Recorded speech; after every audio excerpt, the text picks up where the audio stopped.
बिस्मिल्लाहिर्रहमानिर्रहीम। सब देखने वाले एक मरतबा दुरूद पाक पढ़ लें। अल्लाहुम्मा सल्लि अला सय्यिदिना मौलाना मुहम्मद व अला आलिहि वसहबिहि बारिक वसल्लम वसल्लु अलैहि। अस्सलाम वालेकुम, मैं हूं एडवोकेट मोहम्मद आसिफ असलम और आप देख रहे हैं आसिफ ट्यूशन सेंटर चैनल। हर वीडियो की तरह अपना ब्रीफ इंट्रोडक्शन रिकॉर्ड करवा रहा हूँ, सिर्फ स्टूडेंट का एतबार हासिल करने के लिए कि उनको पता हो कि जिससे हम लेक्चर ले रहे हैं कि वो इतनी काबिलियत रखता है कि हमें लेक्चर दे सकता है या नहीं दे सकता। मैं हूँ एडवोकेट मोहम्मद आसिफ असलम। मैंने अल्हम्दुलिल्लाह ताला 5 MA की हैं। MA इस्लामियत, MA English, MA history and archaeology, MA political science, MA Pakistan study. छठा MA उर्दू वेटिंग में है, उसका रिज़ल्ट 7वीं डिग्री IR की एजाज़ी, 8वीं डिग्री जो है LLB की, क्योंकि छठी डिग्री अभी नहीं आई तो 7वीं डिग्री, 7 डिग्रियाँ।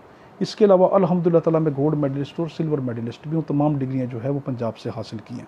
आज का जो हमारा जो चैप्टर है वो है लॉ ऑफ बेल, ज़मानत का चैप्टर। इसका चैप्टर जो है ये 39 है CRPC का, यानी 39वां चैप्टर। उसका सेक्शन है 496 से 502 तक कि ज़मानत क्या होती, किन केसों में दी जाएगी, किन केसों में नहीं दी जाएगी, कौन से केस हैं जो काबिल ज़मानत है, कौन से नाकाबिल ज़मानत है, किन केसों के अंदर काबिल ज़मानत केसों में भी आपको ज़मानत नहीं दी जाएगी और किन केसों के अंदर जो नाकाबिल ज़मानत हैं उनमें भी आपको बेल दे दी जाएगी, और जो ज़ामिन है क्या आपकी बेल को वापस ले सकते हैं, नहीं ले सकते। दूसरी अहम बात ये कि जो ये सेल्फ बेस्ड रिकॉर्डिंग है, इसलिए आपको जो है एक्स्ट्रा नॉइस से सुनाई दे सकती हैं, आपको बाहर का शोर सुनाई दे सकता है। जितनी भी लेक्चर रिकॉर्डिंग होती है वो क्योंकि वो एक कमरे में दी जाती है, लेक्चर रूम में दी जाती है, और बाहर से जो है सोशल जो वॉइसेस हैं आपको आ सकती हैं, तो उसके लिए माजरत खां। अब हम एक और अहम बात कि मैंने आप अपने हर वीडियो लेक्चर में ये जो पिछले थे उसमें रिकॉर्ड ये कराया था कि हम हर वीडियो के एंड में जो है वो केस लॉज आपको दिया करेंगे। मगर जब मैंने अपनी वीडियो खुद देखी तो मुझे इस चीज़ का एहसास हुआ कि हम उस केस लॉज को इस तरह बताने का फ़ायदा नहीं है, उसके मुतालिक मुझे अलग वीडियो रिकॉर्ड करानी चाहिए। मिसाल के तौर पर मैं आपको ये तो बता रहा हूँ कि ये केस लॉ जो है किताब नंबर ये सफ़ा नंबर ये, मिसाल के तौर पर PLD है 2013 की, उसका सफ़ा नंबर जो 503। मगर मैंने ये नहीं बताया कि वो केस लॉ किसके मुतालिक है, कि ज़मानत के मुतालिक है, कत्ल के मुतालिक। और ज़मानत भी तो किस चीज़ की ज़मानत है, कत्ल की ज़मानत है, रेप की ज़मानत है, डकैती की ज़मानत है, चोरी की ज़मानत है, किस चीज़ की ज़मानत है। और वो जो ज़मानत है उसका फ़ायदा प्रोसिक्यूशन को हुआ या उसका जो फ़ायदा है वो जो मुल्ज़िम को हुआ, किस चीज़ को उसका फ़ायदा हुआ।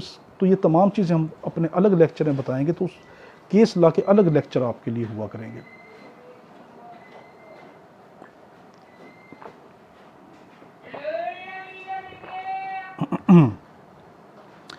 तो अब हम स्टार्ट करते हैं कि ज़मानत। अगर हम हिस्ट्री को पढ़ें, तारीख़ को पढ़ें, तो हमें जो है ज़मानत का जो तसव्वुर है ना वो कदीम सोसाइटी में नज़र नहीं आता, यानी प्रीमेटिव जो सोसाइटी उसमें नज़र नहीं आता, बल्कि जो मुहज़्ज़म माशरे उनमें नज़र आता है। There is no concept of bail in primitive society, we can experience the concept of bail only in the civilise society. हम इसको सिविलाइज सोसाइटी में मुहज़्ज़म माशरों में देखते हैं। कदीम माशरों की अगर हम तारीख़ पढ़ें उसमें हमें इसका तसव्वुर नज़र नहीं आता। आगे डेफिनेशन ऑफ बेल, CRPC में जो बेल है इसको डिफ़ाइन नहीं किया गया, तो अब हम इसको किस तरह डिफ़ाइन करेंगे।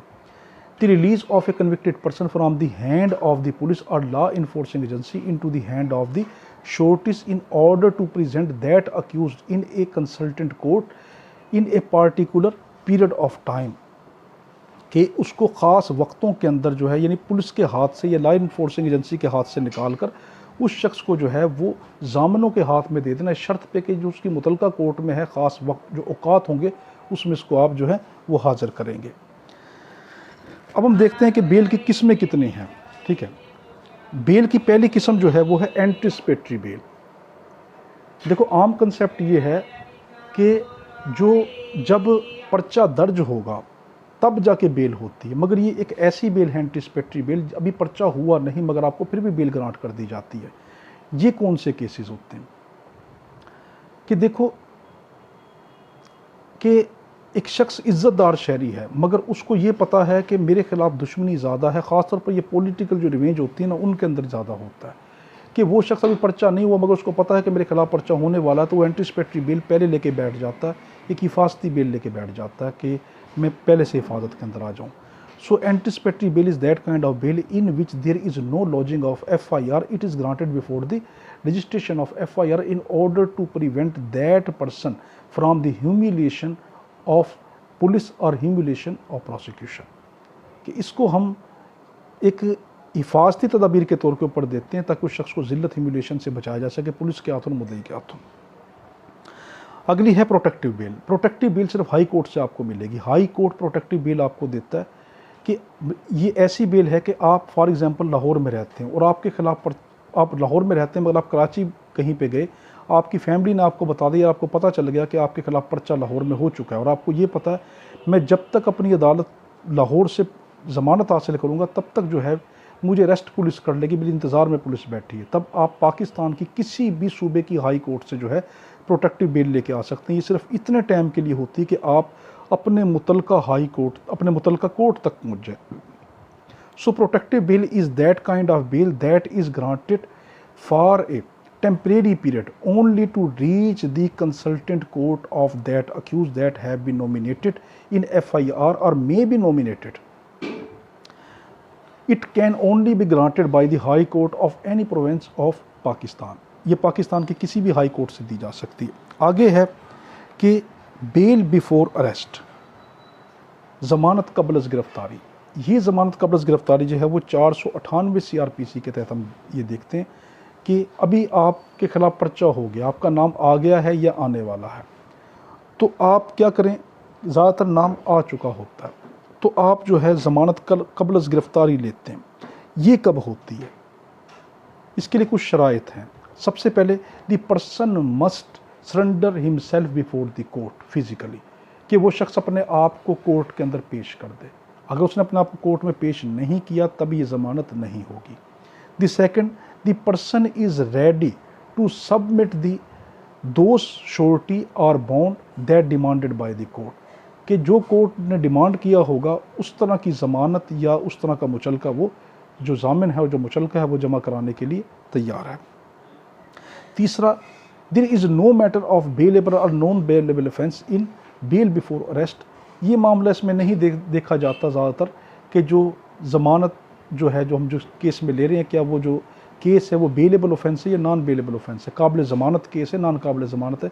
इसमें हर केस में तकरीबन दी जाती है, ये जो है जनरल रूल है, ये प्रैक्टिस है। आगे क्या है कि अल्टीरियर मोटिव, कि it's ulterior motive is to protect the eminent apprehension of arrest, कि ये किसी शख्स को प्रोटेक्ट करती है, इसलिए दी जाती है कि ताकि वो शख्स को जो फौरी ख़तरा है मुझे अरेस्ट होने का उससे बचाया जा सके। It is granted for the protection of apprehension of humiliation of a respected citizen of Pakistan। ये पाकिस्तान के इज़्ज़तदार शहरी को उस ख़तरे से कि उसकी ज़िल्लत की जाएगी उससे बचाने के लिए होती है। It is granted for the protection of the unjustified able harassment। ये किसी शख्स को बग़ैर किसी वजह के जो है उसको हरासमेंट करना, उसको तशद्दुद करना, उसको डराना धमकाना उससे रोकने के लिए होती है। Otherwise the case should be A fit case, या दूसरी शराइत में केस उसका इस काबिल हो कि उसको दी जा सकती हो। जनरल केसेस में दी जाती है बस। आगे के forum for bail before arrest, किस फॉरम पे दी जाएगी, यानी इसके लिए ये होती कहाँ से, ये तो सिर्फ सेशन देगा। ज़मानत कबल अज़ गिरफ्तारी, गिरफ्तार होने से पहले जब भी गिरफ्तारी की आप ज़मानत लेंगे ये तो सेशन कोर्ट देगा या हाई कोर्ट देता है। आगे है कि not granted in bail before arrest, मैंने अभी क्या कहा कि ये अक्सर दी जाती है मगर कुछ केसेस ऐसे हैं कि जहाँ पर ये नहीं दी जाएगी। मसलन कि the person is previously convicted accused, कि पहले से वो शख्स कई मरतबा गिरफ्तार हुआ पड़ा है बहुत से जुर्म में, ठीक है। उसके बाद है कि the accused is a habitual offender, वो जो शख्स है वो आदी मुजरिम है। आगे कि there is a danger of tampering the prosecution evidences, ख़तरा है कि ये जो प्रोसिक्यूशन के जो सबूत अगर उसको ज़मानत दे दी गई तो ये उनके साथ बिगाड़ करेगा, उनको मिटाने की कोशिश करेगा। फिर there is a danger for the peace of society, या ये ख़तरा है कि अगर हम इसको ज़मानत दें तो ये माशरे के अमन को तबाह कर देगा, तब नहीं दी जाएगी। आगे है अगली बेल जो है, देखो हमने क्या देखी, एंटिसिपेटरी बेल वो कि अभी पर्चा हुआ नहीं आप लेकर आ गए। बेल बिफोर अरेस्ट वो आप अभी गिरफ्तार नहीं हुए 498 के तहत आप सेशन कोर्ट या हाई कोर्ट से लेकर आ गए। तीसरी बेल है कि बेल आफ्टर अरेस्ट, कि आपकी ज़मानत बाद अज़ गिरफ्तारी, आप गिरफ्तार हो चुके हैं अब ज़मानत कैसे होगी। अब इसकी दो किस्में हैं। पहली जो किस्म है वो बेलेबल ऑफेंस से ताल्लुक़ रखती है, वो है 496। और दूसरी जो है वो नॉन बेलेबल से ताल्लुक़ रखती है, वो 497 CRPC। अब हम पहले देखते हैं कि bell after arrest in bailable offences, कि ज़मानत बाद अज़ गिरफ़्तारी मगर केस जो है वो काबिल ज़मानत है। ये 496 496 के तहत जो हम इसको इस बेल को लेते हैं, इस ज़मानत को अप्लाई करते हैं। पहला क्या है कि bail in bailable offences, bail after arrest in bailable offences, कि आपका ऐसा जुर्म जो काबिल ज़मानत है, आप गिरफ़्तार हो चुके हैं मगर जुर्म जो है वो काबिल ज़मानत है। ये कौन से जुर्म होंगे? जिनकी सज़ा 3 साल तक की होगी, वो जुर्म काबिल ज़मानत होते हैं। ठीक है, यहाँ पर एक चीज़ है कि आप इसके अंदर लफ्ज़ पढ़ेंगे शैल, मे का लफ्ज़ नहीं पढ़ेंगे, शैल। कानून में देखो लफ्ज़ बड़े कीमती हैं, कॉमा भी इतनी कीमती चीज़ है कि कॉमे की बुनियाद के ऊपर जो है वो सज़ाएँ होती हैं, सज़ाएँ टल भी जाती हैं। तो कानून के लफ्ज़ को पढ़ना चाहिए। ठीक है, तो क्या कि यहाँ पर क्या है, लफ्ज़ शैल है, तो ये मैंडेटरी प्रोविज़न है कि it is a matter of right to grant the accused in bailable offences. ठीक है, तो उसको जो है हम ग्रांट करें बेलेबल ऑफेंसेस में, उसको ग्रांट करें, उसका ये मैटर ऑफ राइट है, उसका हक है, ये कानूनी हक है कि उसको हम वो ग्रांट करें, यानी उसको बेल ज़रूर दें।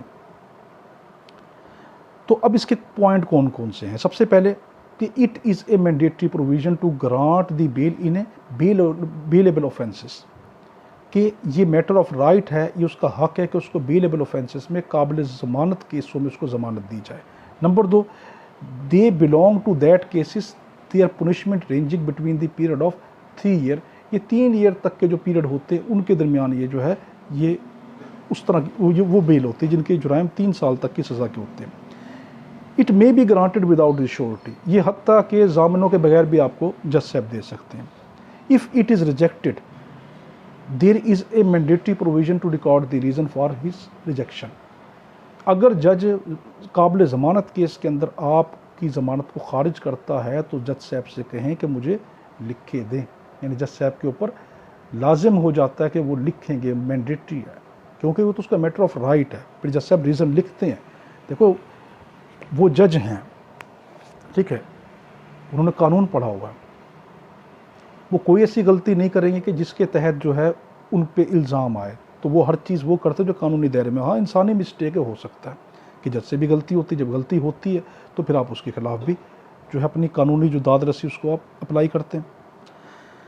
आगे है कि how to check the offence is bailable और नॉन बेलेबल।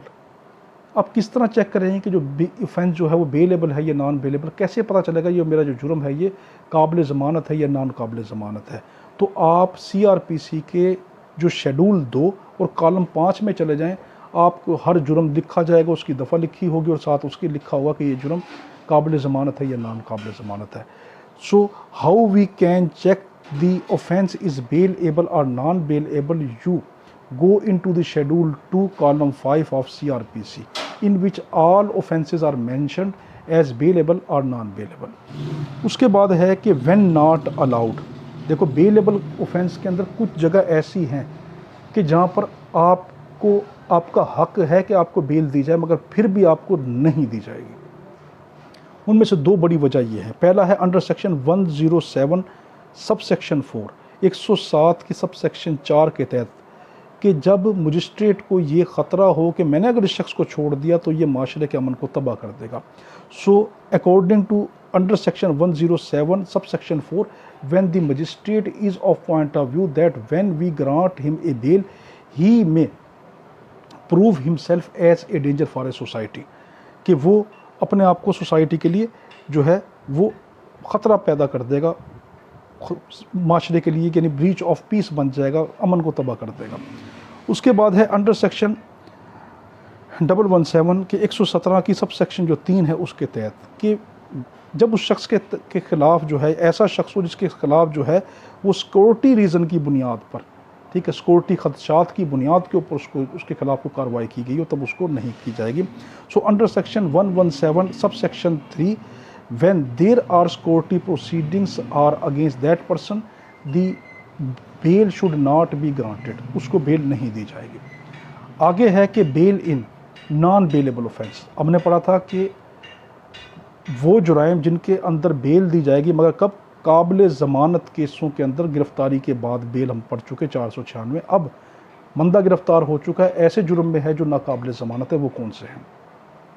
ये 497 के तहत आते हैं। इसकी दो किस्में होती हैं, ठीक है। एक है कि नॉन प्रोहिबिटरी क्लास, कि ऐसी क्लास, ऐसे जुर्म जिनकी सज़ा 3 साल से 10 साल के दरमियान है, ये ऐसे जुर्म हैं, इनमें आम तौर पर जो है वो बेल दे दी जाती है। जुर्म कोई भी हो, उसकी सज़ा 3 साल से 10 साल के दरमियान है, तो ये नॉन प्रोहिबिटरी क्लास है, जबकि है नाकाबिल ज़मानत, मगर जनरल रूल ये है कि बेल दे दी जाती है, ठीक है।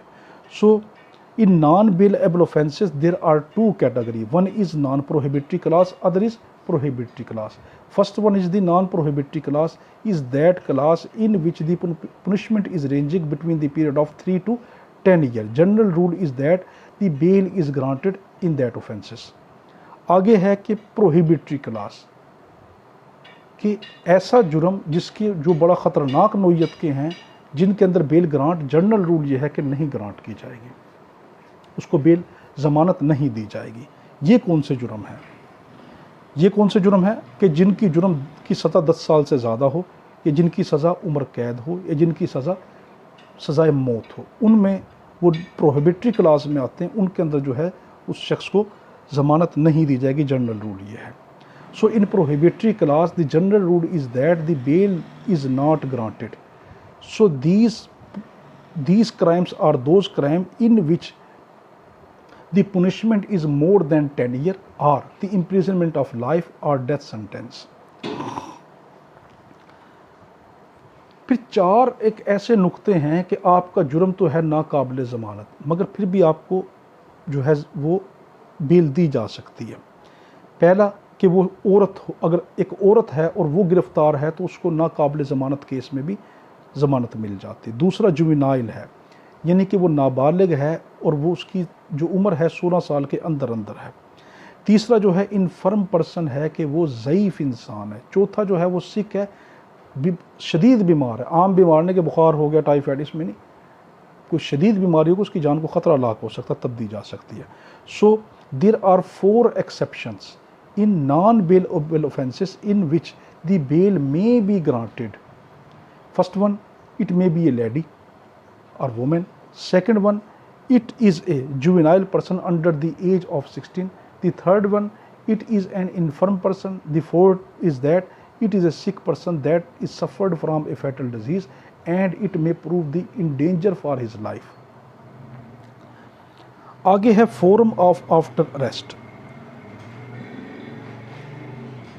बेल बिफोर अरेस्ट का देखो, हमने क्या देखा था कि प्रोटेक्टिव बेल कहाँ से मिलेगी? सिर्फ हाई कोर्ट से।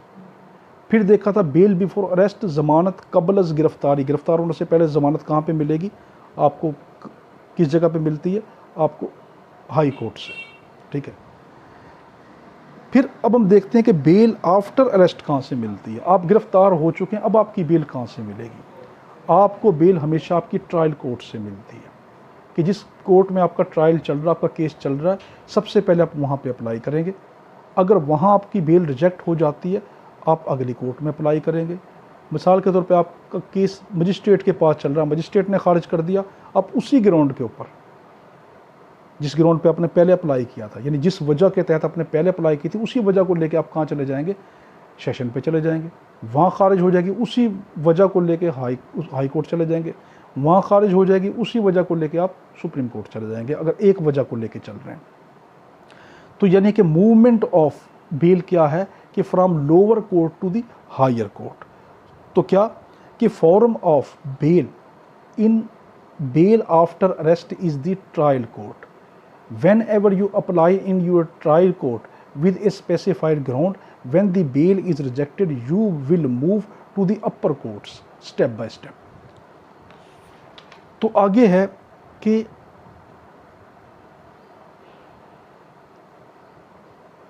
आप कितनी मरतबा बेल को अप्लाई कर सकते हैं, कितनी मरतबा ज़मानत की दरख्वास्त दे सकते हैं। 100 दफ़ा दें, 200 दफ़ा दें, 1000 दफ़ा दें, कोई कैद नहीं है।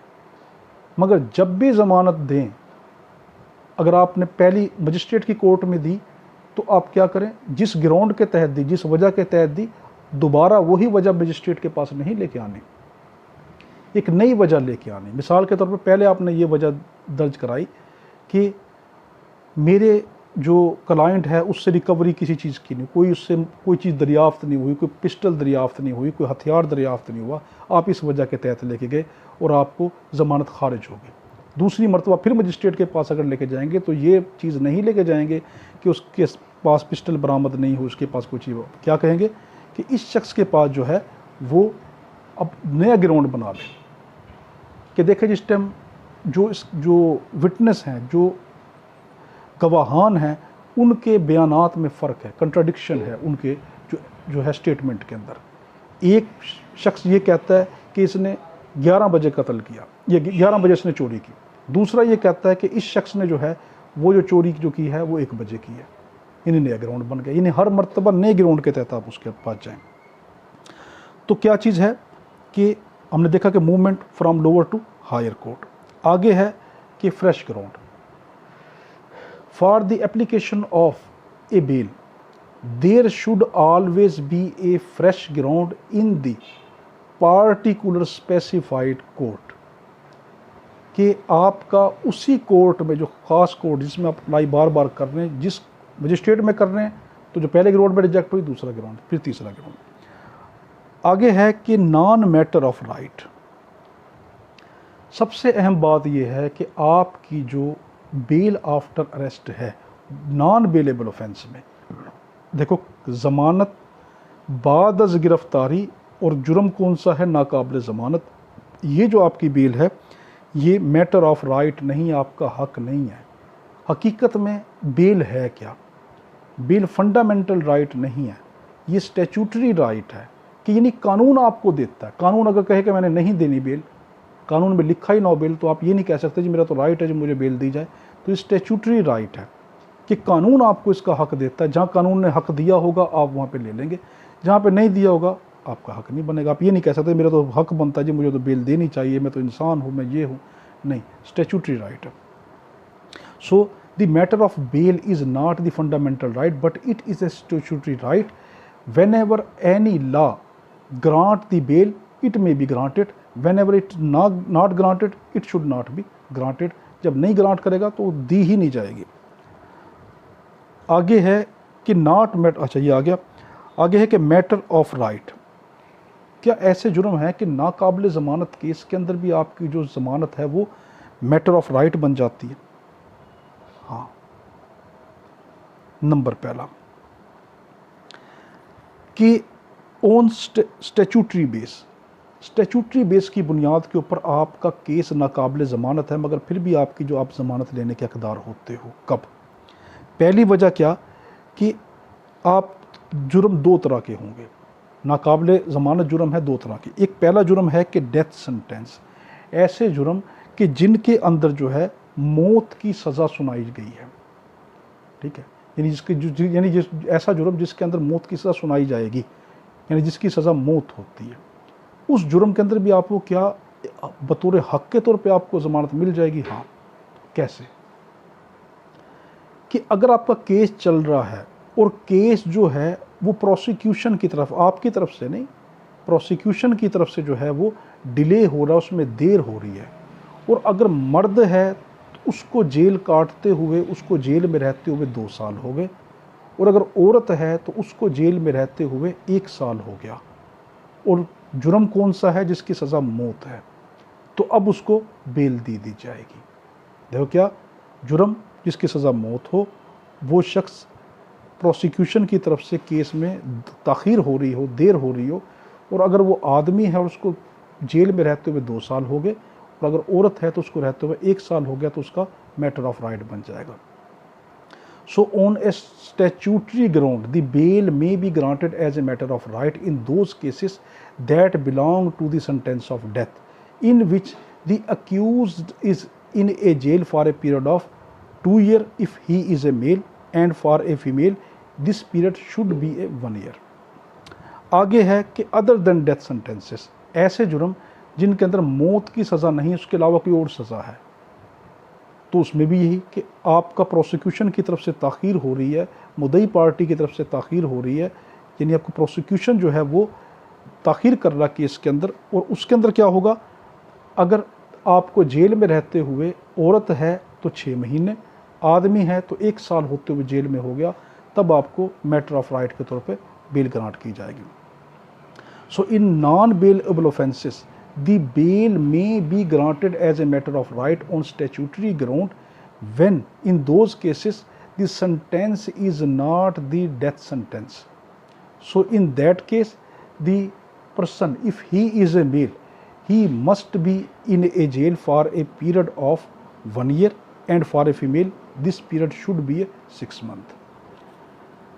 अब ये कैसे पता चलेगा कि आप ताख़ीर आपकी तरफ से, मुल्ज़िम की तरफ से हो रही है या ताख़ीर जो है ये प्रोसिक्यूशन की तरफ से हो रही है? तो जज साहब क्या करेंगे कि वो रिकॉर्ड को डिमांड करवाएंगे और ये देखेंगे कि अगर आपकी तरफ से पेशियाँ, मुल्ज़िम की तरफ से बार बार पेशी ली जा रही है, कभी ये हीला बहाना, कभी ये हीला बहाना, तो अब उसका राइट नहीं बनेगा। हाँ, मुद्दई मुल्ज़िम पार्टी हर मर्तबा आ रही है, कोई ताख़ीर नहीं कर रही, कोई उनकी तरफ से कसूर वाक़या नहीं हो रहा, और सिर्फ जो मुद्दई पार्टी प्रोसिक्यूशन जो है वो अपनी तरफ से ताख़ीर कर रहा है, तब उसके लिए क्या होगा, तब उसको जो है मैटर ऑफ राइट बन जाएगा। अगर उसको डेथ सेंटेंस के अंदर जो है वो अगर मेल है तो 2 साल, फीमेल है तो 1 साल, अगर जो डेथ सेंटेंस नहीं है, मौत की सज़ा नहीं है, तो मर्द को 1 साल और औरत को 6 माह। अच्छा, आगे है कि इसके अलावा कौन सा होगा। एक तो ये आ गया कि मैटर ऑफ राइट। दूसरा जो है वो है 497(2). ये भी एक वजह है कि जिसके तहत आपको ज़मानत मिल जाती है। वो क्या है, 497 subsection 2, the case belong to further inquiry, कि जिसके अंदर ट्रायल के दौरान आपको जज साहब ये देखें कि नहीं, ये जो शख्स है, ये जिस जुर्म के अंदर फंसाया गया है, नॉन बेलेबल ऑफेंस में फंसाया गया है, तो ये शख्स जो है ये उसका मुजरिम नहीं है, उसको पक्का यकीन हो जाए और ये ज़रूरत पड़े कि नहीं अभी फर्दर इन्वेस्टिगेशन ज़रूरी है, तब वो उसको बेल पे रिहा कर सकता है।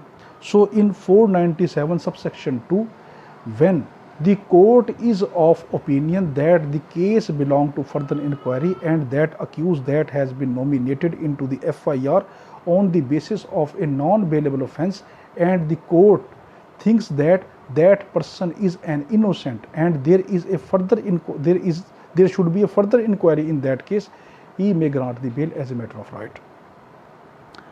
तो वो जो है जज वो आपको मैटर ऑफ राइट ग्रांट कर देगा।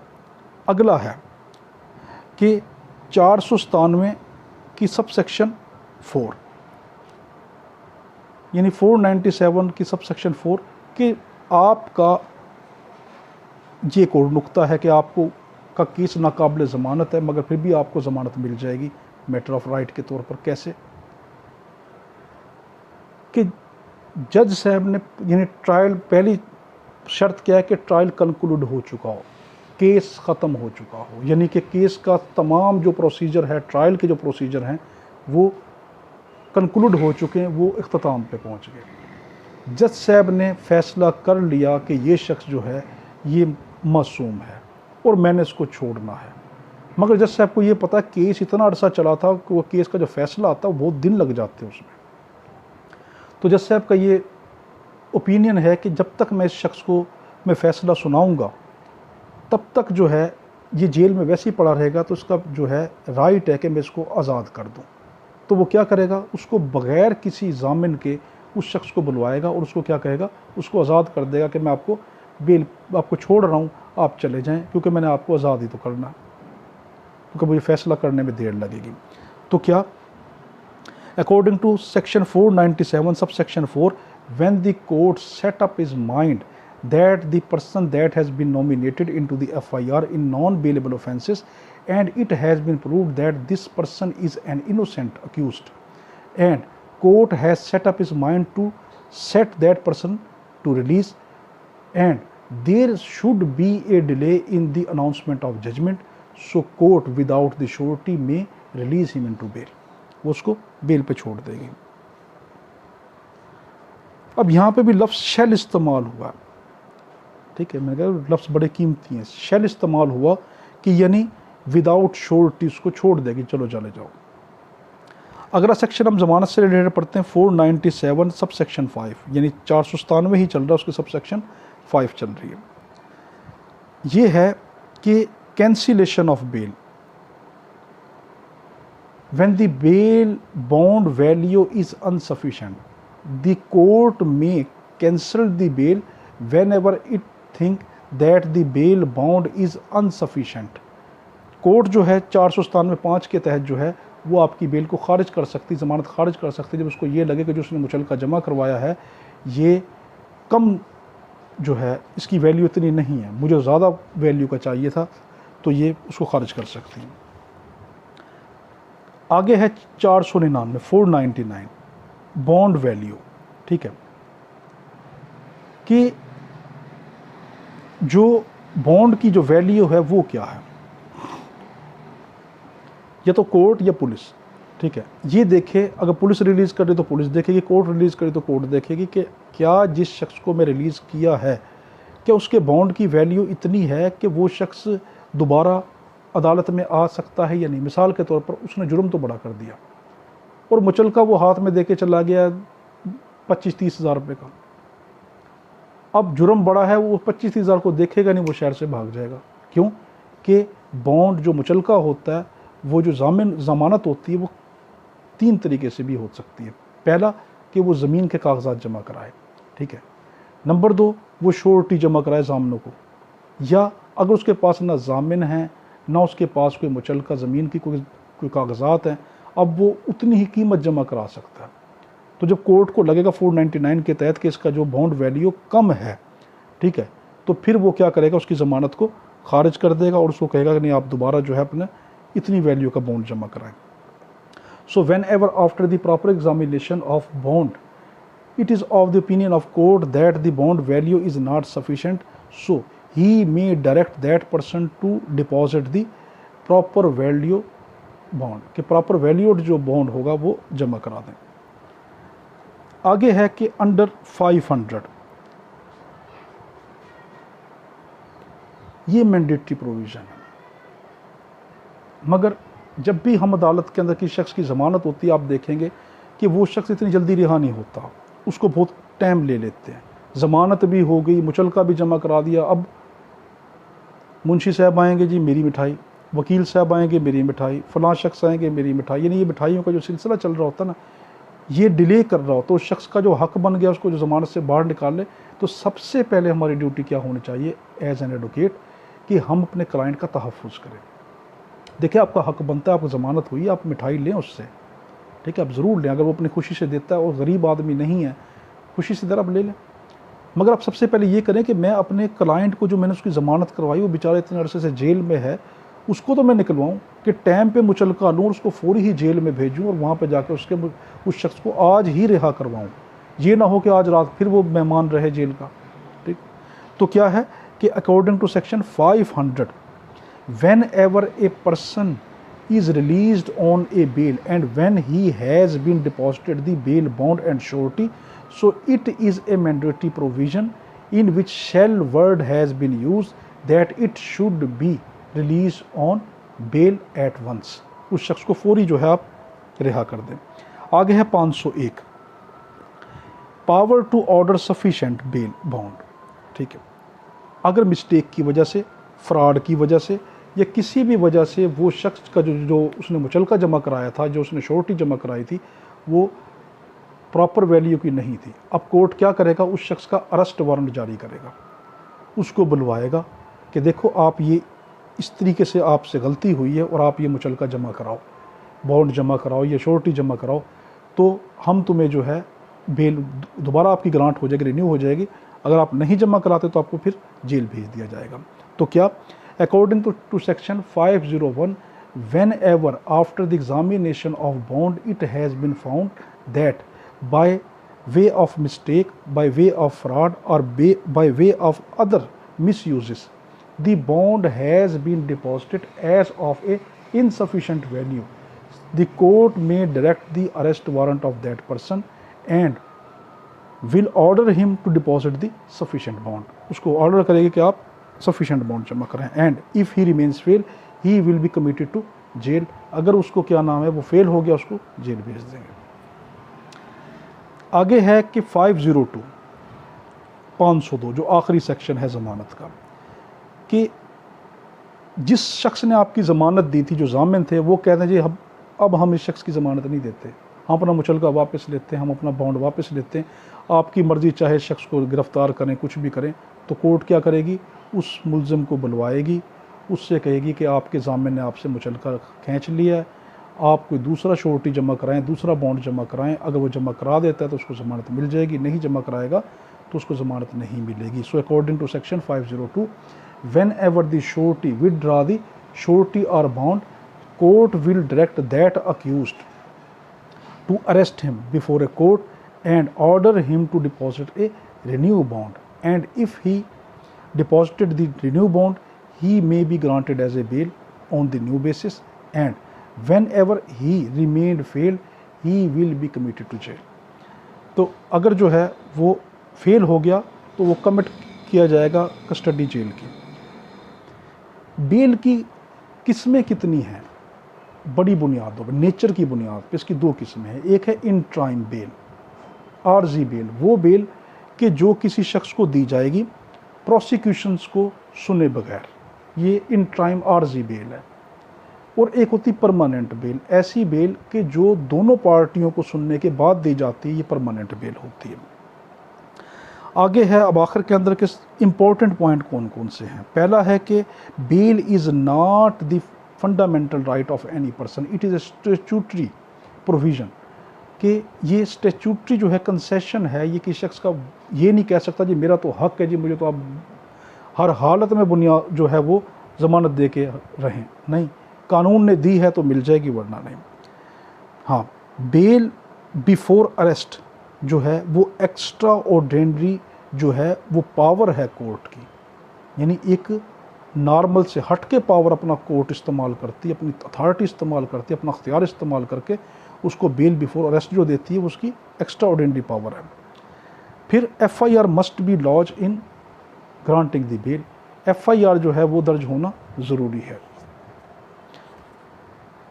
पर्सन मे बी नॉमिनेटेड और नॉट, कि पर्सन मे बी नॉमिनेटेड और not in the lodging of FIR, कि वो जो शख्स है वो FIR में नामजद हो भी सकता, नहीं भी हो सकता कभी नामजद नहीं है। क्योंकि अक्सर आपने FIR में देखा होगा कि फॉर एग्ज़ाम्पल एक शख्स है X, उसका नाम आ गया Y Z और 3 नाकस मालूम अफराद। जो नाकस मालूम अफराद है ना, ये बहुत बड़े पॉइंट होते हैं, क्योंकि अब वो जिसको भी चाहे वो जो 3 उसने जो नाकस मालूम अफराद छोड़े हैं उनमें से क्या कहेगा जी हाँ ये फ़लाँ पर्सन था, इसको मैं जानता नहीं था, मगर ये जो सामने से गुजर रहा है ये वाला जो बंदा है ये भी मेरे जो है जुर्म, इसने भी जुर्म किया था, ये भी साथ आया था डकैती डालने। ठीक है।